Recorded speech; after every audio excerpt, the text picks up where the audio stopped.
purpose of this hearing is to conduct oversight over the U.S. Agency for Global Media and two of its broadcasters, Voice of America and Radio Free Europe, Radio Liberty.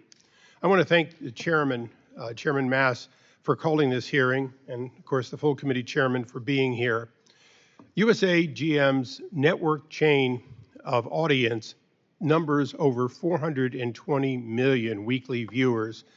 With this large audience, a proud legacy, a mission to share America's story and report news to close society, USAGM and its broadcasters shouldn't be controversial as part of government in any way, shape, or form. It should be a consensus cause that brings the country together and shares our voice with the world.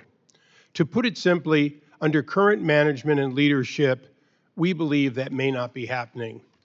USAGM's leadership has allowed the agency, particularly VOA, to drift into becoming another mainstream media news organization, indistinguishable from NPR and others.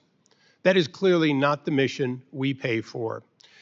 Let me be clear, merely modeling journalists' best practices is an insufficient justification for an agency that consumes $800 billion plus taxpayer dollars per year. Worse, as a recent report from Chairman McCall makes clear, USAGM's senior leadership has focused not on its critical challenges, but on protecting its favored staff. USAGM is the only organization where you can blatantly lie on your resume and get a pass as a Voice of America's Persian News Network did. We would like to know why, and that is part of the reason for the hearing today. Another issue I have personally engaged with Voice of America, it's in its Middle East coverage of the October 7th murders in Gaza. Specifically, its refusal to call Hamas terrorists what they are, Hamas terrorists. Here are the facts after October 7th's VOA reporters were instructed to do, and I'm quoting, avoid calling Hamas and its members terrorists, except in quotes. When my office and others brought this to light, VOA claimed it clarified its response, but it clearly didn't.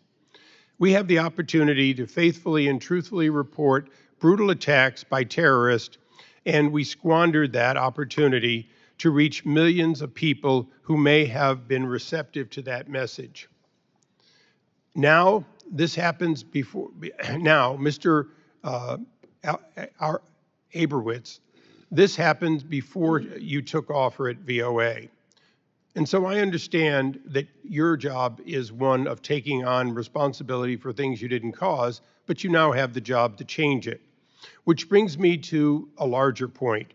VOA needs to re-engage with its charter, which says, and this one is in quotes, will respect America, not any signal segment of American society, unquote. And, quote, will present the policies of the United States clearly and effectively, and will also present responsible discussions and opinions on those policies. It is the policy of successive administrations and is the unanimous position across all acceptable corners of U.S. political spectrum that Hamas is a terrorist organization, and they've been recognized so before their terrorist attack on October 7th. And its members are terrorists. VOA did not take that stance and violated its charter. It also has been reliably informed that a senior VOA editor took reporters to use attribution because opinion in Moscow, Tehran, and Beijing didn't see it that way. I don't spend $800 million of the taxpayers' money to represent Tehran, Moscow, or Beijing. In fact, these are all adversary states. Your job is to have the people of Russia, Tehran, Beijing, and other countries that repress free speech know what the truth is, not the other way around.